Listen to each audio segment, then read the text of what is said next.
Media sosial dan target market dalam strategi digital marketing. Menurut laporan wresocial.com, pada Januari 2023, jumlah pengguna aktif media sosial di Indonesia mencapai 167 juta orang. Jumlah ini setara dengan 60,4% dari populasi di dalam negeri. Pertumbuhan populasi digital yang didorong oleh penetrasi internet yang semakin tinggi dan ketersediaan smartphone yang terjangkau telah mendorong penggunaan media sosial yang lebih tinggi di Indonesia. WhatsApp menjadi aplikasi media sosial yang paling populer di Indonesia, dengan 90,9% pengguna aktif pada Januari 2024. Dari data yang telah dibahas sebelumnya, media sosial merupakan media kampanye atau iklan yang sangat menggiurkan. Namun berkampanye atau memasang iklan di media sosial tidak dapat sembarangan. Perlu kita perhatikan target market yang kita sasar. Apakah banyak menggunakan media sosial tempat kita beriklan? Karena bila kita tidak memperhatikan media sosial dan target market, maka kampanye tidak akan berjalan secara maksimal. Dalam era digital saat ini, media sosial memainkan peran krusial dalam strategi pemasaran. Mari kita bahas bagaimana media sosial dan target market saling terkait dalam konteks digital marketing. Pentingnya menentukan target market. Target market atau pasar sasaran adalah kelompok spesifik dari calon pelanggan atau konsumen yang menjadi fokus utama dari strategi pemasaran suatu produk atau layanan. Ini adalah kelompok orang yang memiliki karakteristik, kebutuhan, dan preferensi yang serupa, dan kemungkinan besar akan tertarik untuk membeli atau menggunakan produk atau layanan Anda. Berikut mengapa menentukan target market sangat penting. 1. Segmentasi.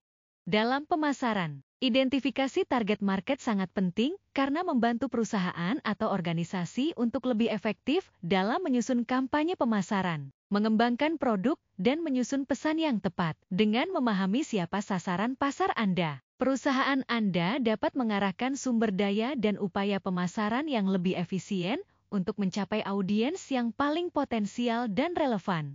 Segmentasi melibatkan pengelompokan audiens berdasarkan karakteristik seperti usia, minat, pendidikan, perilaku berbelanja, dan lainnya. Ini membantu kita memahami siapa yang ingin kita jangkau. 2. Pemasaran yang terarah. Dengan mengetahui target market, kita dapat merancang strategi pemasaran yang lebih efektif. Penentuan target pasar ini melibatkan analisis data demografis, psikografis, geografis, dan perilaku konsumen untuk mengidentifikasi karakteristik kunci dan preferensi yang umum dari kelompok yang dituju. Misalnya, jika target kita adalah wanita berusia 20-an, kita bisa fokus pada platform media sosial yang banyak digunakan oleh kelompok ini, seperti Instagram, Facebook, atau TikTok. Tidak. Kepuasan pelanggan.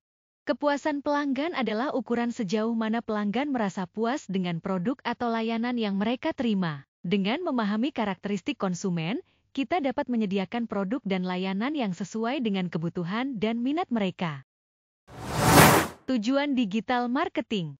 Tujuan dari digital marketing dapat bervariasi tergantung pada kebutuhan spesifik suatu bisnis. Tapi berikut adalah beberapa tujuan umum yang sering dicapai melalui digital marketing. 1. Meningkatkan brand awareness. Digital marketing dapat membantu meningkatkan kesadaran tentang merek Anda di kalangan konsumen. Dengan strategi pemasaran digital yang efektif, Anda dapat mencapai audiens yang lebih luas dan membangun reputasi merek Anda. 2. Menghasilkan lead dan konversi. Salah satu tujuan utama dari digital marketing adalah untuk menghasilkan lead, calon pelanggan, dan mendorong mereka untuk melakukan tindakan yang diinginkan, seperti melakukan pembelian atau mendaftar untuk layanan. Tidak. Meningkatkan penjualan. Dengan menjangkau audiens yang tepat dan menyajikan mereka dengan penawaran yang menarik, digital marketing dapat membantu meningkatkan penjualan. 4. Meningkatkan loyalitas pelanggan. Melalui interaksi yang berarti dan personalisasi, digital marketing dapat membantu membangun hubungan dengan pelanggan dan meningkatkan loyalitas mereka. 5. Optimasi biaya. Dibandingkan dengan pemasaran tradisional, digital marketing seringkali lebih hemat biaya dan efisien. Anda dapat menargetkan audiens yang spesifik, mengukur hasil secara real-time, dan menyesuaikan strategi Anda berdasarkan data tersebut. Media sosial dan target market. Setelah kita menentukan target market, dalam strategi digital marketing, selanjutnya adalah menentukan media sosial yang tepat untuk berkampanye. Untuk menentukan media sosial yang akan digunakan sebagai tempat kampanye, kita perlu mengetahui target market dari media sosial dan mayoritas pengguna media sosial tertentu. Berikut beberapa media sosial yang relevan dalam strategi digital marketing beserta target market yang dapat dijangkau. 1. Facebook.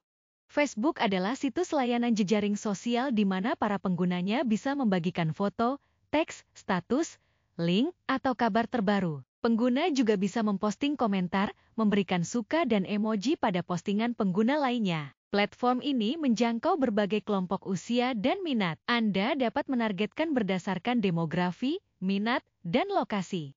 Dengan lebih dari 2 miliar pengguna aktif bulanan, Facebook adalah platform media sosial terbesar di dunia. Meskipun lebih banyak digunakan oleh generasi yang lebih tua, Facebook masih memiliki basis pengguna yang kuat.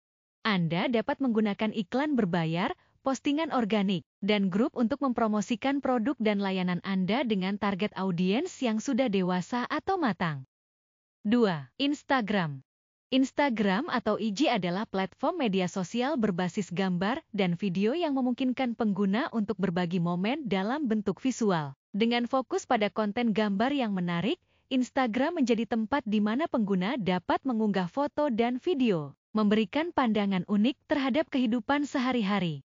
Instagram populer di kalangan milenial atau yang lahir antara tahun 1981 hingga tahun 1996 dan Gen Z atau yang lahir antara tahun 1997 hingga tahun 2012. Dengan fitur seperti Stories, Reels, dan IGTV, cocok untuk mempromosikan produk visual seperti fashion, makanan, dan gaya hidup serta memperkenalkan merek Anda atau brand awareness. Tidak. YouTube. YouTube memungkinkan pengguna untuk mengunggah, menonton, dan berbagi video. Konten di YouTube sangat beragam, mulai dari video pendek, tutorial, vlog, film pendek, trailer film, musik, edukasi, animasi, hiburan, berita, TV, dan berbagai info menarik lainnya. Menurut survei dari weresocial.com, YouTube adalah platform media sosial yang paling aktif dan dominan di Indonesia dengan angka 88%. YouTube menyasar audiens yang suka video, cocok untuk konten edukatif, hiburan, dan merek yang ingin berinteraksi dengan penggemar. Membuat video yang menarik dan informatif dapat membantu Anda mencapai audiens yang luas dan mempromosikan merek Anda. 4. TikTok. TikTok memungkinkan pengguna untuk membuat, mengedit, dan membagikan video pendeknya yang disertai dengan filter dan musik pengiringnya. Terutama diminati oleh generasi muda, cocok untuk konten kreatif, tarian, dan tantangan. Dengan sekitar 40% pengguna berasal dari kalangan anak muda berusia 18-24 tahun. TikTok dapat digunakan untuk berkampanye produk atau layanan yang dapat digunakan generasi muda. Konten TikTok mayoritas kreatif dan tarian menjadi fokus utamanya. 5. LinkedIn. Anda bisa menggunakan LinkedIn untuk menemukan lowongan dan kesempatan magang, terhubung dan memperkuat hubungan profesional, dan mempelajari keahlian yang dibutuhkan demi kesuksesan karir. Visi LinkedIn adalah menciptakan peluang ekonomi bagi tenaga kerja di seluruh dunia. LinkedIn memiliki misi yang sederhana, yaitu menghubungkan para profesional di seluruh dunia agar mereka menjadi lebih produktif dan sukses. LinkedIn memiliki lebih dari 850 juta anggota di lebih dari 200 negara dan wilayah di seluruh dunia. Anda dapat membagikan konten yang menunjukkan keahlian industri Anda dan membangun kredibilitas merek Anda. Cocok untuk membangun jaringan bisnis dan mencari peluang kerja di dalam atau di luar negeri. 6. Pengguna X dapat memposting teks, gambar, dan video. Pengguna X juga dapat memposting teks, memberikan like atau suka, memberi komentar dan mengutip posting, hingga mengirim pesan langsung atau direct message, DM, ke pengguna terdaftar lainnya. Demikian media sosial dan target market dalam strategi digital marketing. Kalau ada tanggapan, pertanyaan, saran, silahkan komen di bawah. Kalau suka dengan videonya, kasih like. Kalau ingin info digital marketing lainnya, silahkan subscribe. Kalau merasa videonya bermanfaat untuk orang lain, silahkan di-share. Salam marketer.